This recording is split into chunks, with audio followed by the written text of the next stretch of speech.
Time to come together. Come together. Come together in the name of conscious loving. Conscious loving.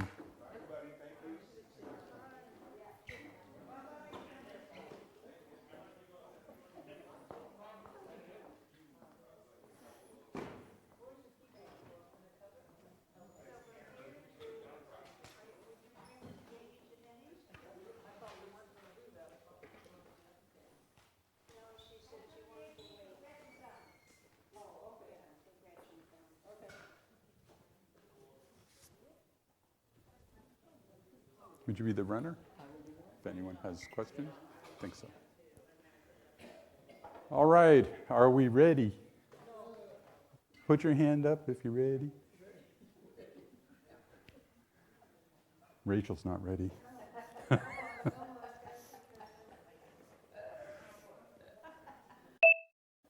So, welcome to everybody in Zoom land. So this is conscious loving, and the next couple of words are really important. It's an introduction. I just want to have a conversation today about what this is about, because it is, in every aspect of your life, we are simultaneously conscious and unconscious. And the areas that we're unconscious are probably hidden to us. You know, we don't know what we don't know. And so it can be difficult to ferret out all the opportunities to shift from being unconscious to becoming more conscious. So in an hour, it's really not.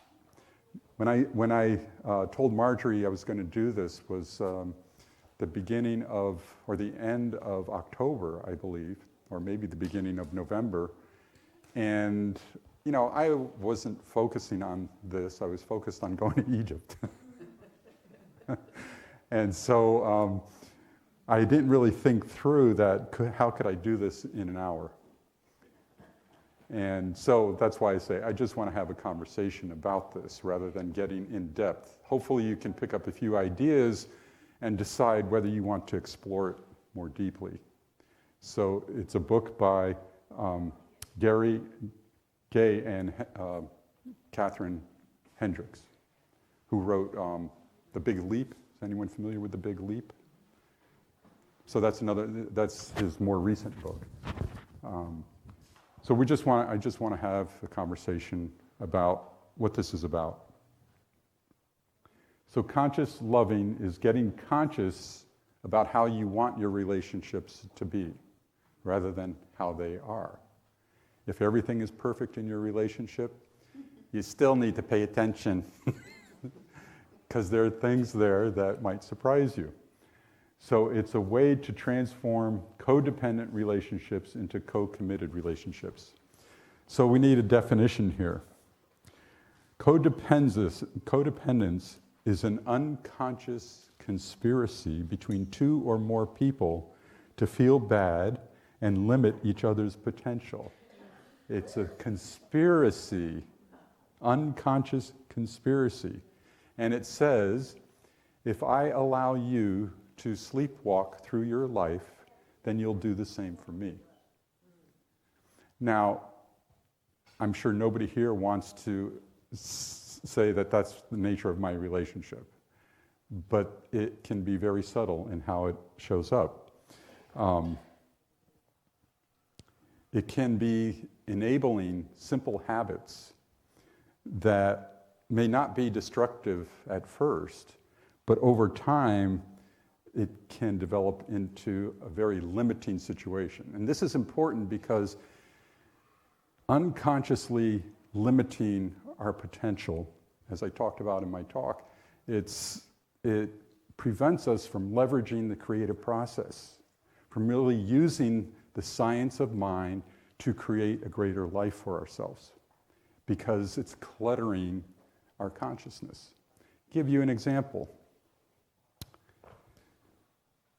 You have a habit of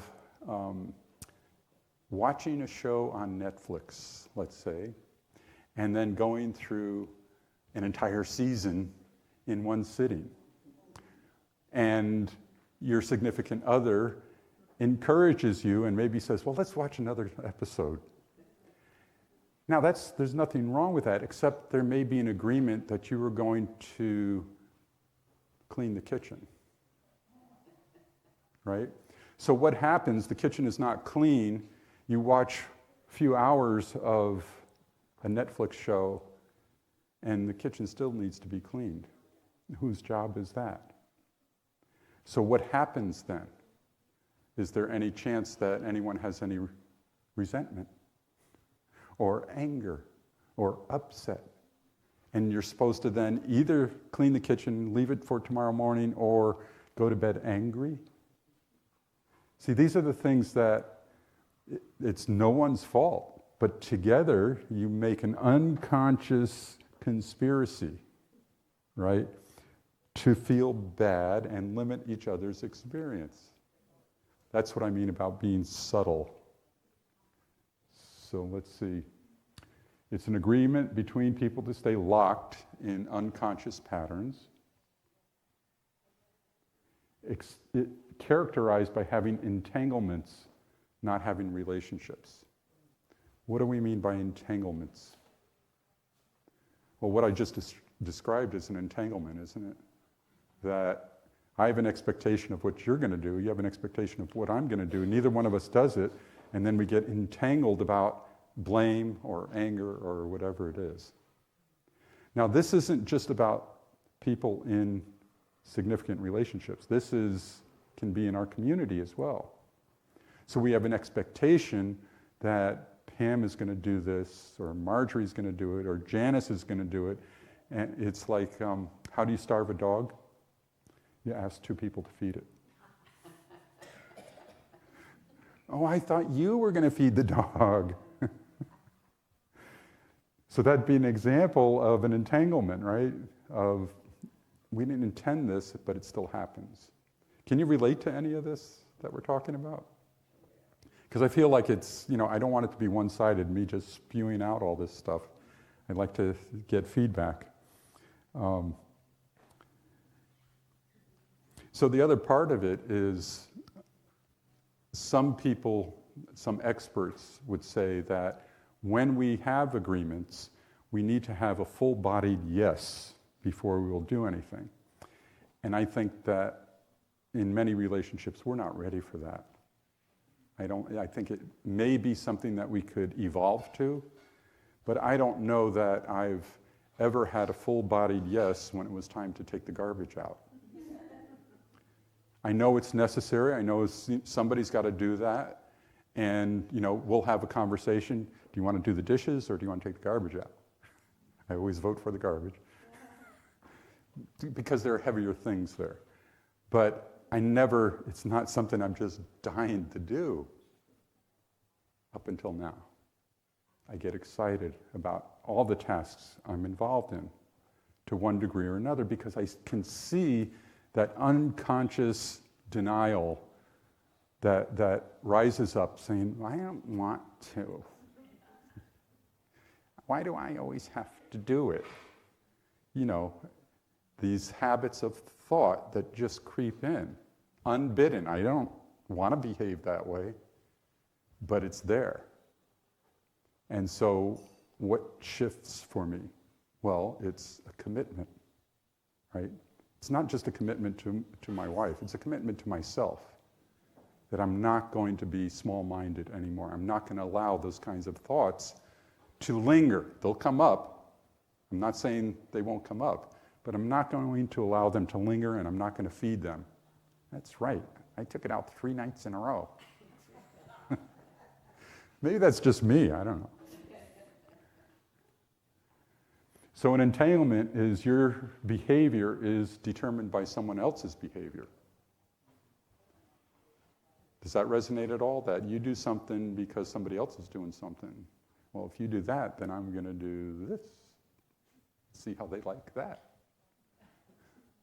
I don't know, maybe that's just characteristic of a long-time relationship, but even in community, we can see how that impacts. Or others rely on you to maintain their destructive behaviors. This is especially seen in addictive personalities.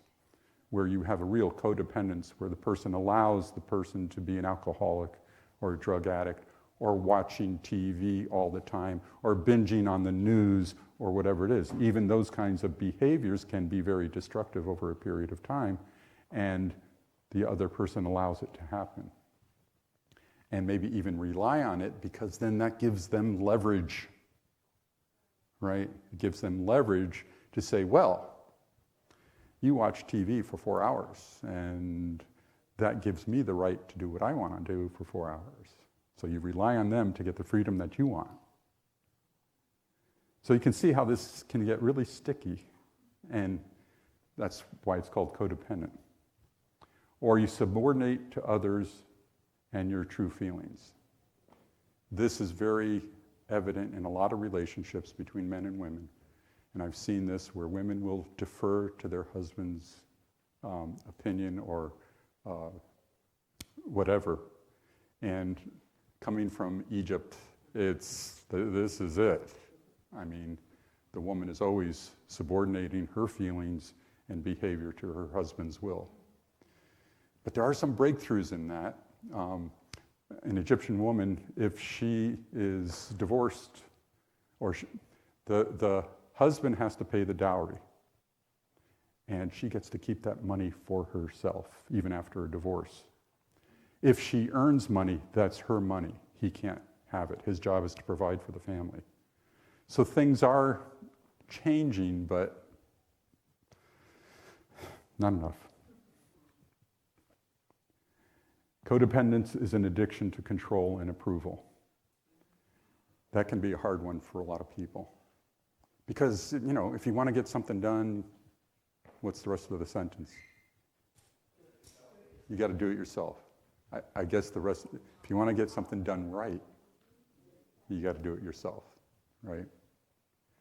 So these are all aspects of codependence. Does it resonate with anyone in their experience? Anyone have an example or care to share? We have a microphone up here, so we can all hear. Well, people on Zoom can't hear. Have we got the mic turned on? Testing, 1, 2, 3. Testing. No, I'm live by myself now, but I get to watch this in my 4 adult children and their spouses all the time. And now their children are growing up, and as an interesting thing with all 4 of the kids, their adult children are living with them. All four of my kids have at least one adult of their children living with them. And that's very common, is, what does it say? The sins of the father are passed down, and the behaviors can be passed down as well. And, well, I see them altering their life because of that. They don't do more expensive things. So I try to have them, my suggestion to them was get together on the weekend, decide who's taking the trash out for the week, who's going to be doing the dishes for the week, and who's going to be doing the marketing. So you don't have to go over it every single day. Yeah. It can be that's destructive to the relationship unless it's fixed somehow. And so where do we learn how to do this? We learn the codependence from our parents, but how do we break out of it? It's not just from the parents, it's from the culture as well. I've got one personal experience. Oh my goodness. When I was younger, 30, 40 years ago, I knew what my boyfriend liked to eat.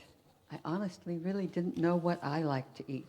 I was so intent on pleasing him that I lost me.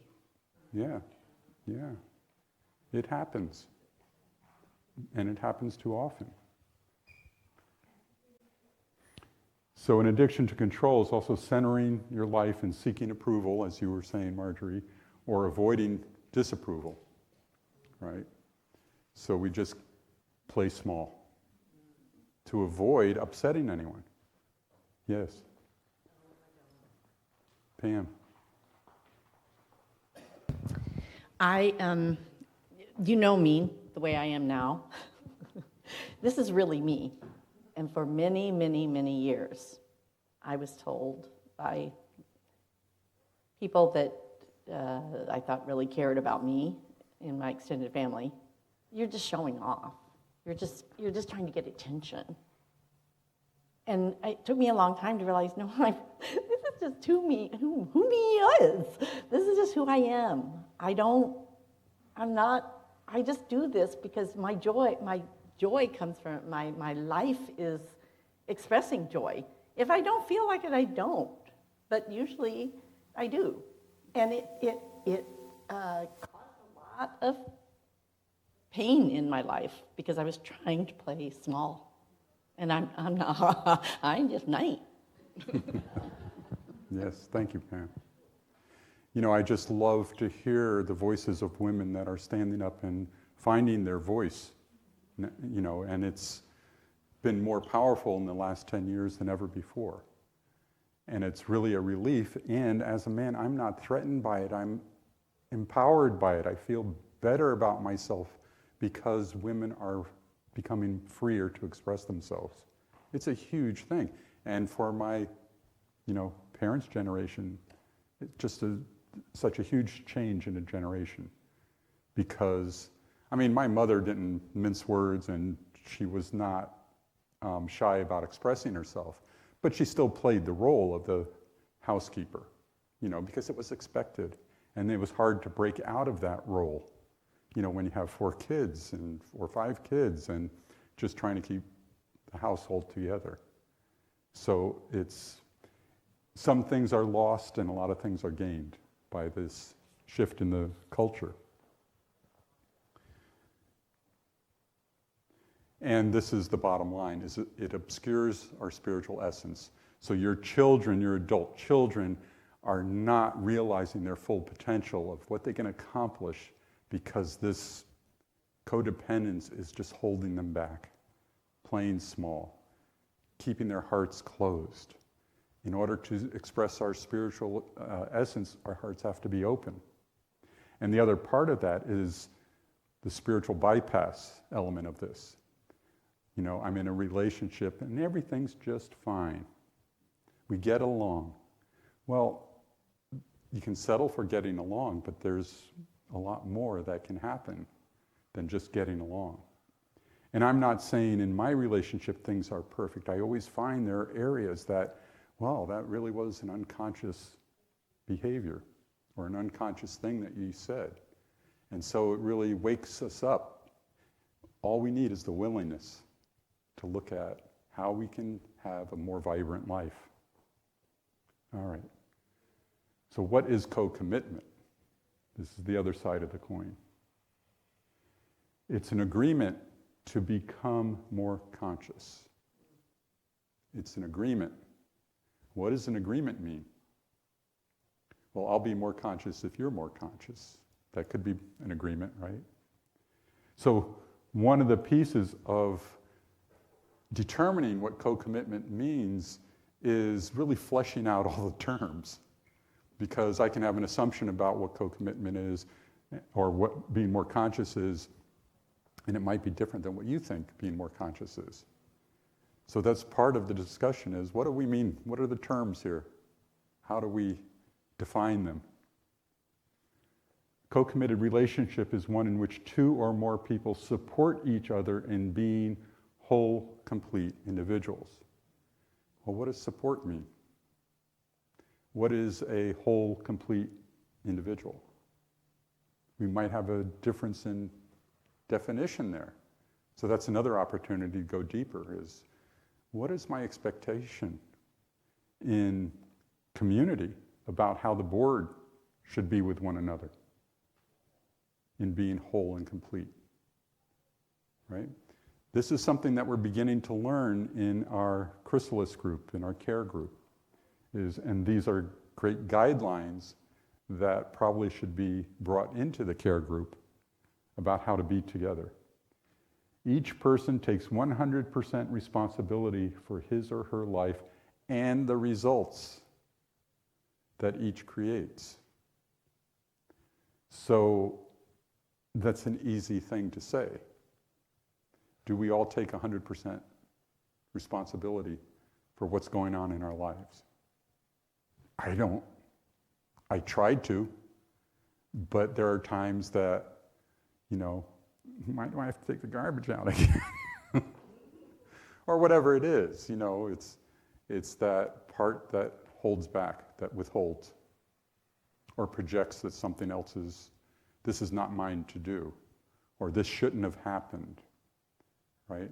That's a hard one, is when something's going on and something happens, and you say, oh, they didn't deserve that. And it's like, well, what is responsibility? What is 100% responsibility? So let's say I'm wanting to go on vacation, and I'm looking forward to going on vacation. And I go out for a walk, and I step off the curb and get hit by a car. Who is responsible? The driver of the car? The fact that I stumbled off the curb? Where's the responsibility?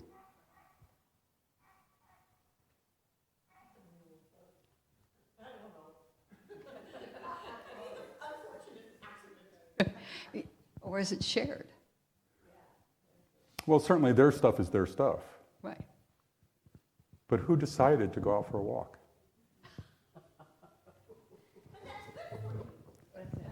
It doesn't matter. The universe doesn't care.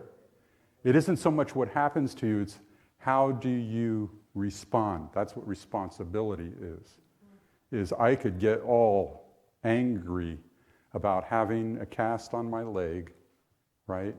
And not being able to go on vacation, and blaming the driver, and blaming, the medical doctors, or whatever it is.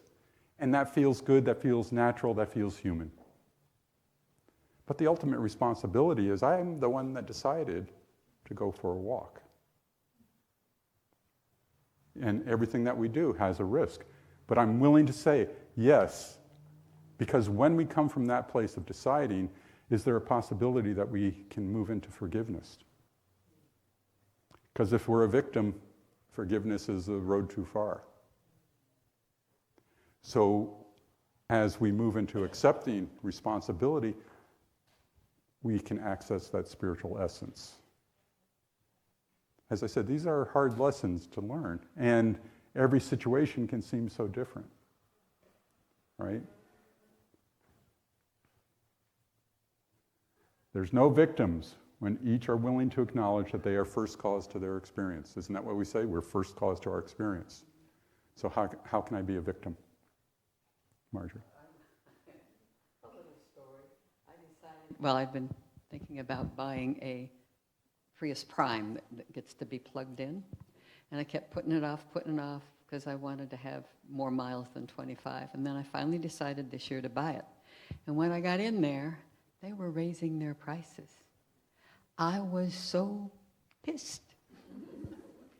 I was angry at them, and I told them so, and yeah, I was not the normal person you see here.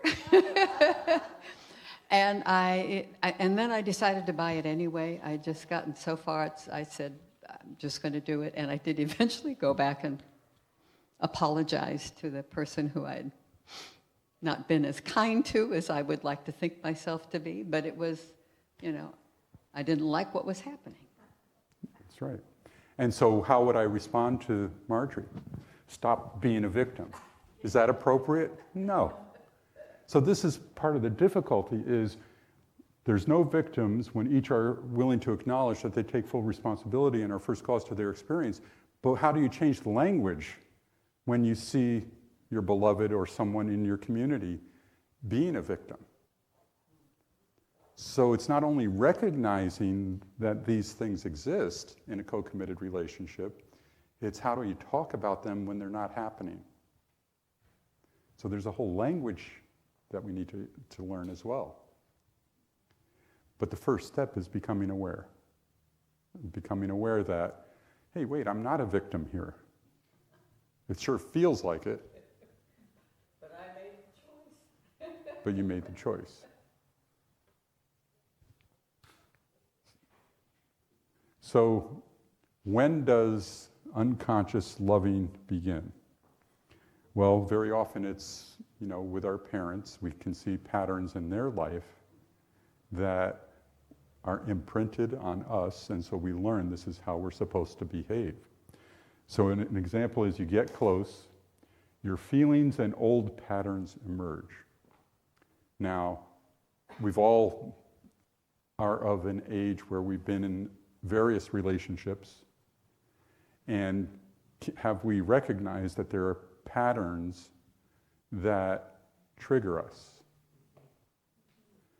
So I'd like to suggest that one way that we start looking at this differently is changing that language from being triggered to being signaled. When something happens, it's a signal.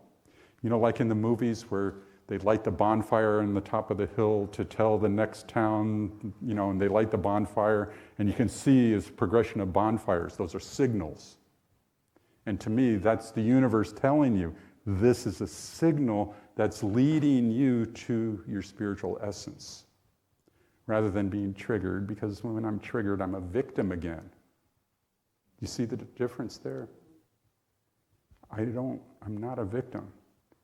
But I do have patterns that will signal to me that this is an old pattern, and associated with that pattern, there was an old behavior. But if I'm aware of it as a signal, then I can avoid the behavior, rather than saying it's a trigger, therefore it's automatic. To me, that's what it means, is a trigger is like a switch being flipped, and I'm a victim to it. Does that make sense? Yeah. So old patterns emerge. The other person's feelings and patterns emerged, right? So now you got a real thing going on. You have two relationships. You have a relationship between two people and a relationship between two shadows. What do we mean by shadows? The unconscious. The unconscious part of us that is triggered or repeats a pattern or is in denial of something happening, or you name it. So can you see then that in this scenario, the inevitable result is a loss of energy at best. At worst, it becomes very destructive because it's repeated over and over again. What hope is there in a relationship where you're constantly unconscious, right? So when we start getting close, we withdraw and pull back without telling the other person what's going on. We took the garbage out. Well, you seem to be upset. No, I'm fine. Nobody here's ever said that, right? How's it going? Fine. What would happen if you actually told the person what was going on? It's a big risk, right? Depending on the relationship. If we're still unconscious, it doesn't bode well. But if we committed or are willing to be committed, that's the place to start. Are we willing to be in a co-committed relationship? Because when we're willing, we're open to raising our awareness of these situations.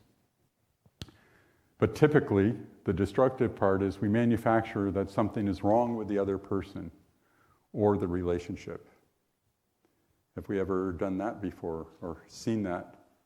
Is, well, that's just the way they are. You can't rely on this person to do something because that's just who they are. Right? That's easy to say, easy to see. You know, when someone comes to you with a problem, how often do you know exactly what the issue is? We're excellent coaches for other people, but we're very blind for our own stuff. At least that's what I've noticed, for the most part. You know, in a practitioner can really very often get to a core of an issue in just a few words that the person has said. But they can also be blind to the same issue in themselves, or a minister. I didn't mean to pick on practitioners. But see, I think of myself as a practitioner first rather than a minister. So another move is we numb out, we lose touch with our feelings. I think that's one of the biggest areas for improvement for almost all of us, is to really get in touch with our feelings. Because when you ask someone, how do you feel about that? What is the typical response that you hear? What's that? Fine. Or they say, well, I think that if they hadn't done that, right away you get into a whole rationalization. I think is the key word. Very rarely do you have a person really clear, I feel sad. I feel angry about your refusal to open up and talk about taking out the garbage. Something as simple as that. In many of my relationships, I've been told that I go into a cave after something happens. But that's how I process, and that's what I've learned to say is, well, I'm not ready to talk about it yet. And then the response needs to be, well, I'd like to hear from you shortly as to when you are ready so that we can clear this up, rather than leaving it open. So that's, again, getting to the clarity of the agreement that you made to be in a co-committed relationship. That's why I said the agreements really have to be clear. That means allowing the other person to come back and say something like, well, let me know when you're ready because we can't continue not having this conversation. Because it's important to the harmony of the house or whatever it is. So you can see where this can get, it takes practice. It takes a lot of practice and a willingness to do this kind of work. So the other thing is, because we numb out, we're losing touch with our feeling, we get sick. Right? And very often, well, you know, I left the window open last night and I caught a cold. Really? What else is happening in your life? Tell me more about that. Well, we had a big argument and I went to bed and I was angry. Tell me more about that. Well, you know, we didn't have time to get into a discussion, so I just went to work and I had an accident. So I'm a victim, right? Instead of recognizing go back to the chain of causation, back to the refusal to talk about something. Or last, we started an argument. I did not. Yes, you did. No, I didn't. Yes, That's not an argument. I think Monty Python has this whole thing on the Department of Arguments. So these are destructive moves. And so being close in relationship can bring up past issues. So before I get into that, when is it easier to talk to a friend about an issue than maybe someone that's really close to you, closer to you in an intimate relationship? I can say things to friends that I would never say that way to my wife. Why is that? I would say things in a tone of voice, let me put it that way, to a client or someone that has come to me. That is loving and embracing and kind. But if the same issue comes up, I'm quick to anger, and this is in my most important relationship. How does that happen? I don't know, maybe it's just me, but I find that in a lot of relationships, people are so quick to anger in their intimate relationships, whereas they would never say things like that to their friends. Interesting, isn't it? Again, that's unconscious behavior. And that was long ago in my past. I'm better now. Kath just told me that on this vacation. You're so much better than you used to be. So closeness brings up past issues. They can be all over the place. Deep inside, I don't believe I'm worthy. Anyone have any challenges with that, of worthy? Nobody knows how angry I really am. I cannot tolerate criticism. And so what happens when I can't tolerate criticism? I lash out. I am not. I did not. You know, well, that was really sloppy talk you gave this morning. Says who? You try being up here. You know, so those are normal reactions of people, right? We do it all the time. So I cannot tolerate criticism. I don't really trust people. And I'll never let myself feel hurt again. Yeah. But that is an expectation very often is, well, I'm just not going to put myself in that situation. So does that withdrawal help your spiritual essence or not? See, this whole concept of vulnerability is so delicate and hard, and yet it's the key to really releasing that inner splendor. And it's hard for men to be vulnerable because we're acculturated in such a way that you don't show that at all. It's changing, it's getting better, but it's still real strong. It's still real strong. You know, what did we say to our young men? Man up. You know, they get hurt, man up. Oh, come on, be a man. Very destructive. So the unconscious way that we handle it is to withdraw, to withhold, or project.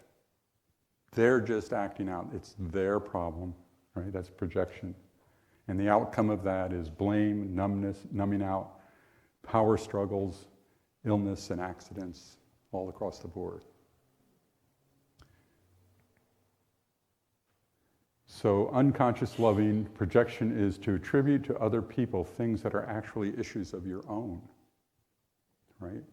How often does that happen where we see something in someone and it really signals us or triggers us and we go off on it, and yet why are we really getting that upset about something? About what they're doing? Because it's something that's in here. The story about the monk and the acolyte walking along, and they see a rabbit. And the monk looks at the rabbit, and it takes off. And the student says, "Master, you were so kind and loving and appreciative of all of life.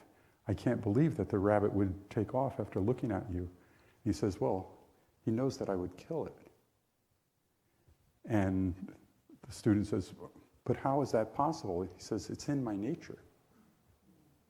It doesn't mean I have to act on it, but it's inside of me." You know? So it's really becoming aware that what you're seeing in the other person is really in here. And your anger is a form of rejection and resistance to it. Because it gets it out, but it's not gone.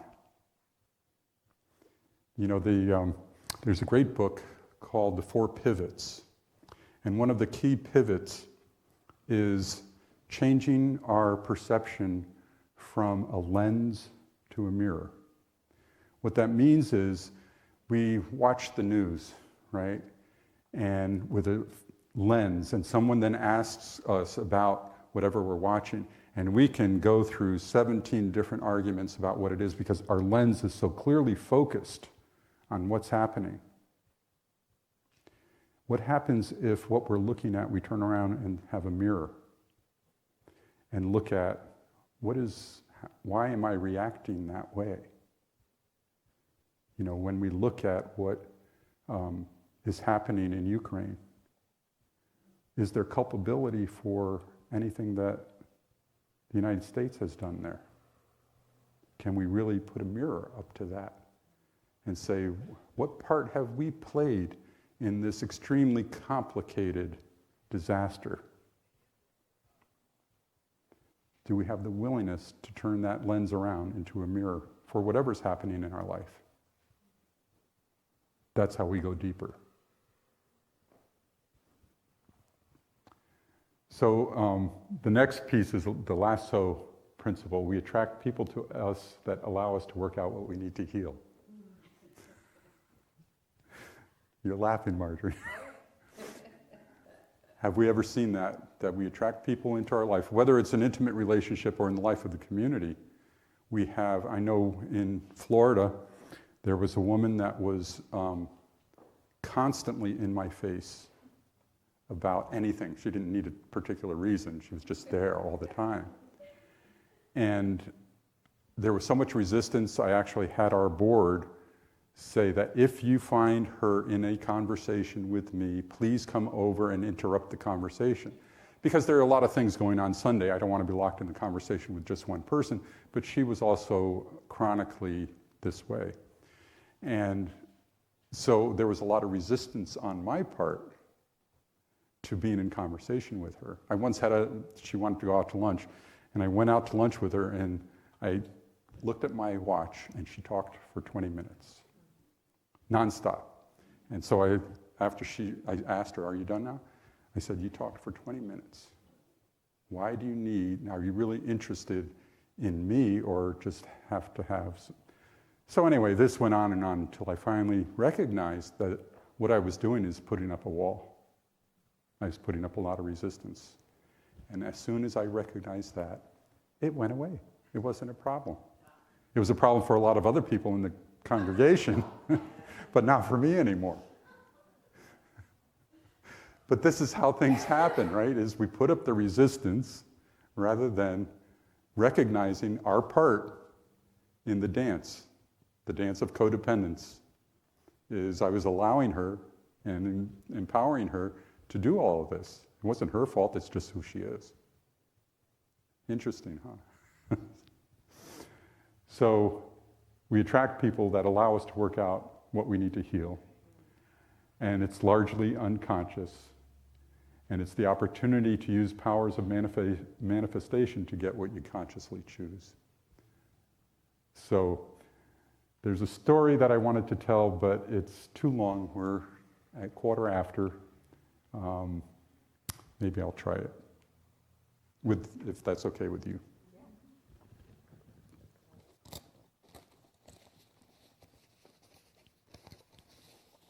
This is the book, Conscious Loving, The Journey to Co-Commitment. And let's see.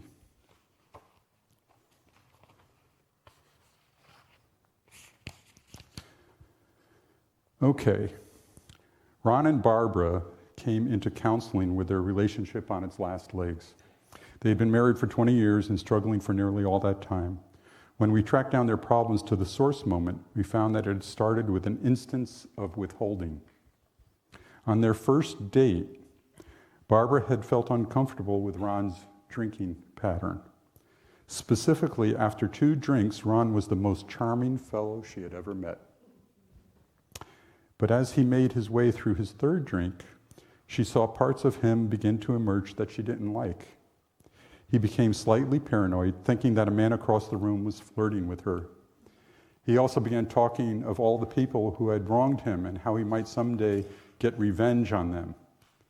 Barbara was scared of this part of Ron. First date. Had she taken time to explore just why she was afraid of Ron's anger, she would probably have noticed that it was the same feeling she had experienced with her father. Her father had been a notorious drunk who manipulated everyone around him through their fear of his rage. He had died behind the wheel while drunk when Barbara was in junior high school. Barbara was also disappointed because her expectations were being thwarted. To her, Ron was a prize catch. He was witty, wealthy, and good-looking. Instead of seeing the truth and saying it, Barbara withheld it. She did not say, "I'm scared of your anger. This is just like the way my father used to act. I want you to stop drinking. I won't see you again if you don't." What she did was to replay an old pattern, one that was to run and ruin her life. The pattern was to submerge her own feelings, decide she was being too picky, and think that she could save Ron through the power of her love. That was exactly how she did it with her father, and she blindly did it again in her marriage. It cost her 20 years of hard times. Because rather than getting better through the power of her love, Ron got worse. The more she loved him and picked up the pieces caused by his drinking, the more badly he behaved the next time. Finally, his drinking cost him his job. Barbara stepped in, reviving her career so that she could support them both. Even that didn't work because Ron used his leisure time to have a series of affairs, ultimately having one with Barbara's close friend, Paula. In a fit of guilt, Paula told Barbara, who dragged Ron into the therapist's office 20 years too late. It goes on, but you get the gist here. And have you ever seen any of your friends or acquaintances go through anything like that? Yeah, unfortunately. But it's, again, those patterns, the repetition, the withholding, the projection that I can save him or that he is a drunk, but through the power of my love, he can be redeemed. So it's replaying an old pattern that she had with her father. Submerge her own feeling, decide she was being too picky, think that she could save Ron through the power of her love. These are things that we do automatically. And the question is, how do we learn how not to replicate them? She could have said, I'm scared of your anger. This is just the way my father used to act. I want you to stop drinking. And you can see how I feel. It was the first one, getting clear about feelings. Secondly, what do I need to say? Just facts or data, not judgment. It's just the way my father used to act. He can't say that he didn't act that way. It's just a fact. What I want is I want you to stop drinking. I won't see you again if you don't. What I need to say is that piece of accountability. So the fundamentals are feel all your feelings. It says tell the microscopic truth. I think we have to learn how to do that, without triggering the other person. And then keep your agreements and getting clear on what those agreements are. So the effective action is to see and say the truth. That's simple, but it's not easy to do. So are you willing to have your relationships be a pathway to fully revealing yourself and your potential? So things that you might say, my abandonment issues are coming up and I'm afraid you'll leave me. You have to be pretty vulnerable to say that and in a safe place to say that. That's why getting clear about the agreements of a conscious relationship have to be clarified. I had a controlling parent, so when you did or said such things, I get triggered because of my past. I'm uncomfortable because I never experienced affection growing up. That's a hard one when you have someone that is very affectionate, very touchy, with a person that hasn't experienced that before. It can be very difficult. I feel angry because you remind me of my mother or father right now. When you said that, my stomach got really tight. It triggered my fear of other people's emotions. Or I feel so much joy right now being with someone who is open and authentic. That's affirming, right? Do we take time to do those things? To tell the other person, how important that is to you. Not just you're recognizing it in them. It's really important to me that I see you this way and tell you. Because maybe you'll do it again. Right? Positive reinforcement. So these are the 5 commitments. I commit myself to being close. I commit myself to clearing up anything in the way of my ability to do so. I commit to revealing myself fully in my relationship, not concealing myself. Are there secrets in the relationship? I commit myself to the full empowerment of people around me. I commit to acting from the awareness that I am 100% the source of my reality. And I commit myself to having a good time in my close relationships. I want a good time. So that brings us, speaking of time, brings us to the end of that, but I do have a couple of handouts for you. And to answer any questions that you might have. Marjorie, thank you.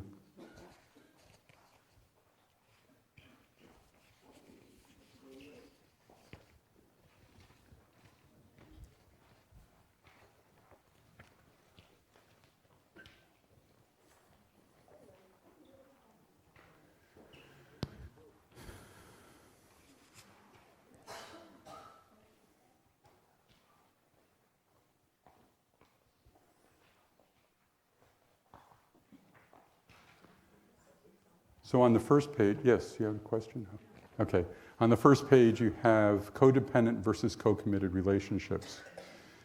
So this is really useful you can take it home and evaluate yourself, let's say on a 1 to 5, on each of those things. You don't have to share it with anybody. And to see whether you're, add them up and see whether you're really codependent or to what degree you're co-committed. So you help each other maintain your destructive behaviors and addictions, as opposed to support each other in being whole and complete. You subordinate to others rather than being true to your own feelings.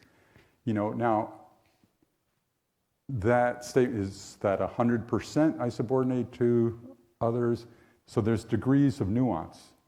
Maybe in some areas of my life I do subordinate to others rather than my own feelings, but maybe it's not an area that I think is really important.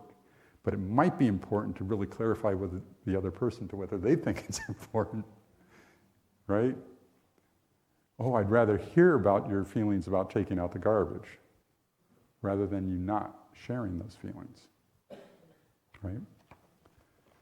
Garbage is not a big issue in our family. I know I've used it over and over, but...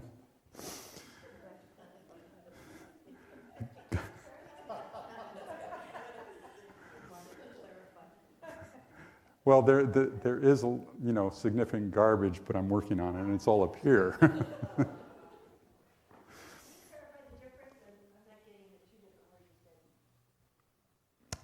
For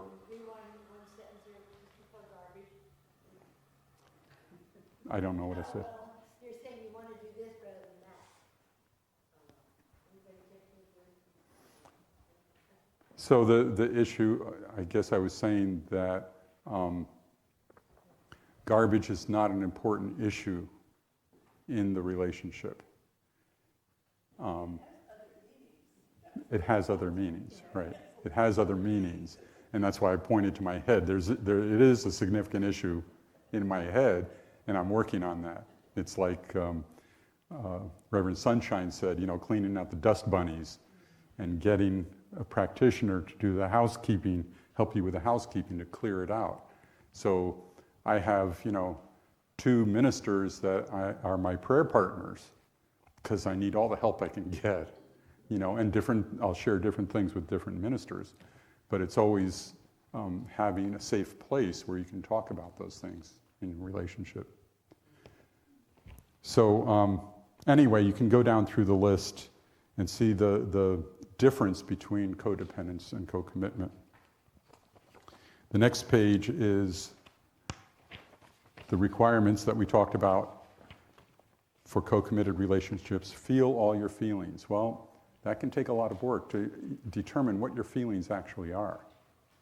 Because I know I do a lot of thinking, but sometimes I have to unreel that and say, well, what am I feeling first? Because the feeling really is going to inform a truer assessment of my thinking.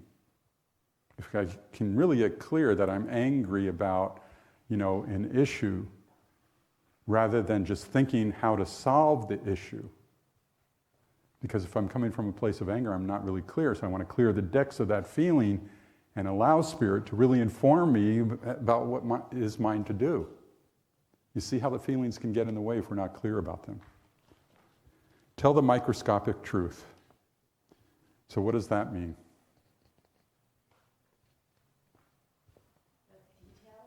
Details. Exactly. And as you peel a layer, it may be difficult to go to the next layer. So it is a nuanced thing, is because the other person might not be ready to hear what's really at the core of the onion. So it's, again, this takes practice. And the last one is keep your agreements. Well, let's define what the agreements are before we can keep them, right? Because I may have a very different idea. And then here are the co-commitments of conscious loving, 1 through 6, that we already talked about. So that's for you to keep, to explore on your own. And does anyone have any questions or comments? Thank you for putting that 6 down. You're welcome. You're welcome. Well, and as I said, you know, this is just an introduction to these concepts. If you're really inspired, maybe the practitioners could come up with a curriculum and teach.